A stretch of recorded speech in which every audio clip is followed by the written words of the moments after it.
Hello, investors and traders, and welcome to the weekly market report. I'm AJ Monty, and this is a one-year daily candle chart of the Dow Jones Industrial Average ETF, ticker symbol DIA. As I zoom in here, you'll see that I left my forecast lines on the chart from last week's report. Many of you who have been following along know that the end of the line, when I draw that diagonal line, the end of the line represents my target price for the following week. And as you'll see, the Dow hit my target exactly at 340.71 and even surpassed that. Now, what does that mean for next week? Well, if you take a look down at the oscillators down here, you'll see that the CCI crossed above the zero line, aka the momentum line. So there's a good chance we're going to continue with that upward momentum early on next week, maybe Monday and Tuesday and Wednesday. So what I'm going to do is draw that to represent the upward move Monday and Tuesday. And then I do believe that we're going to bump our heads against this resistance right here and then start to pull back, because there's a gap down below the market down here that's been left unfilled, and 80% of the time gaps fill. So I'll erase those lines now that we hit those targets. I'll leave my new lines in place for next week, and we'll have to see whether or not the oscillators begin to turn down as we approach that resistance line up there. That's for the diamonds. We take a look at the spiders, ticker symbol SPY, same scenario. Left my lines on the chart. You'll see again that we surpassed my target, which from last week was 419.09. And interestingly enough, we have the momentum still persisting to the upside on higher volume for SPY. So I think we're going to go a little bit higher like the Dow. And then we get into this area where we have a wide divergence from the 20-period moving average. So I think we will then begin to pull back to that moving average. I'll try to keep that to the timeline as best that I can, because next week, or I should say next weekend, the markets are closed on the 5th of July in observance of the 4th of July holiday. So we're having a 3-day weekend. So that may have an effect as investors move to cash out of any long positions. That may put some pressure on the markets again towards the end of the week. Keep in mind that down below, we still have an open gap down here. I think that'll ultimately fill, but we'll have to see after the market turns around. I'm going to give you some data to think about, because these oscillators down here are very predictable. In fact, if you see that as I zoom in, you'll see not only did I put the price action up at the top on the price candles, but I also forecasted the pivot point on the stochastics, and I also drew that line. It's hard to see because it looks like the CCI followed that line exactly. You see that as I zoom in there? You'll see that that's what happens. So you want to keep an eye on these pivot points as the CCI especially starts to go down. That's a good idea for you to maybe trail your stops, take some profits off the table, move to some cash, and then reposition on the next buy signal. So that's for SPY. Going to flip right to the VIX. On Monday, we came very close to hitting my target here. Remember, I left that line from the week before, and I just drew it parallel. We came very close to hitting that target. And now we pulled back, formed a hammer pattern here, which is bullish. But this red candle, again, puts a crimp on the upside for the VIX, which, of course, if the VIX is inversely related, you want the VIX to drop when the market's going up. But I think that will happen just very briefly. And then we're going to start moving back up. And what I'm going to do here is I'm just going to leave this line here as the horizontal line. I'm just going to leave that in place because I think that target will hit. I'll erase this line. I'm going to keep this line. This is more or less a hard target line, and I'm just leaving horizontal for the duration. So keep an eye on that. I'll erase this downturn here as we hit that target.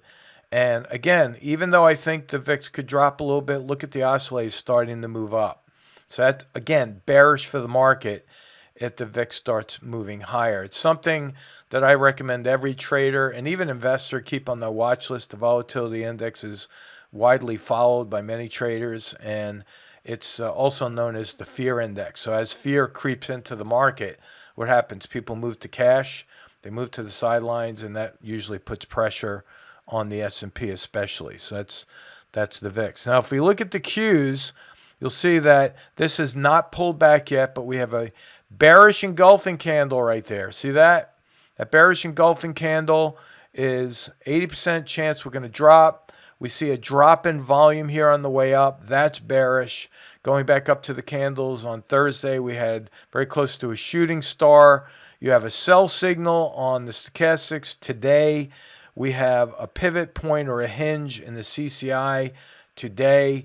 So I'm going to erase that. We did not hit that target, but I'm going to put a new target for you. Again, exactly to the penny.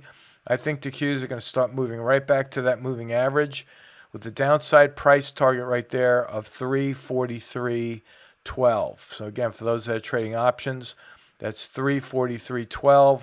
And I'm putting a timeline on that as of July 1st. So that's for the Qs.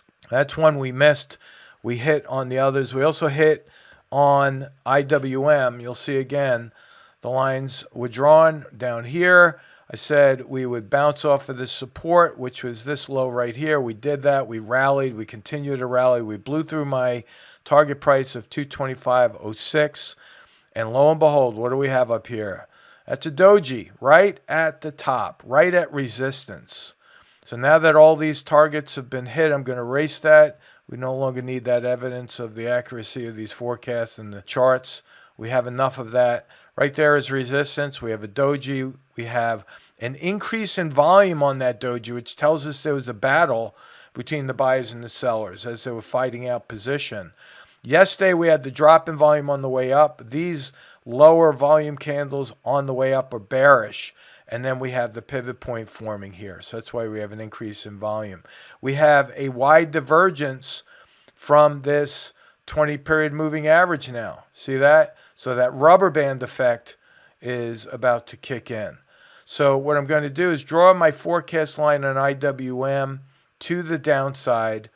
You know, the IWM, the Russell doesn't always follow the Dow and vice versa, but I think that we could be hitting our heads against this resistance right here, and next week we'll probably see lower prices with a price target on IWM of 229.82.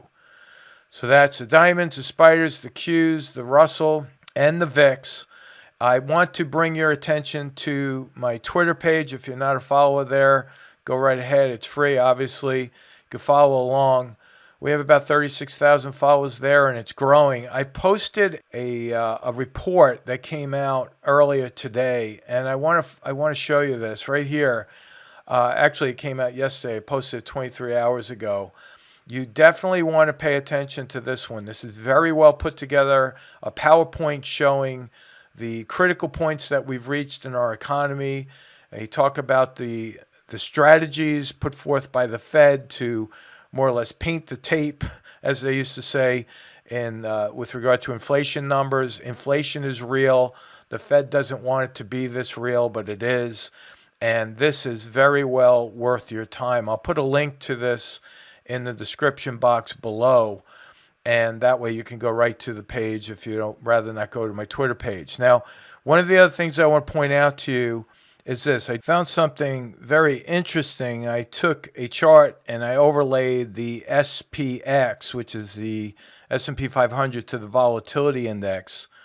And what I found was a very well-pronounced, very well-defined cycle, which is a 7-year cycle that began back here in 2000. You see the divergence between the VIX and the S&P at that point was quite wide.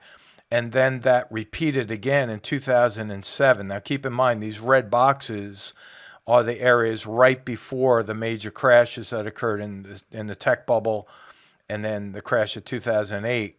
And then we see another widening, a very wide divergence there right up in 2015 and into 2016 where we had our sell-off.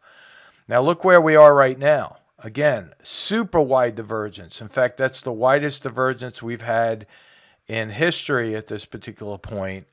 And we're right on that 7-year timeline with the VIX very close to historic lows.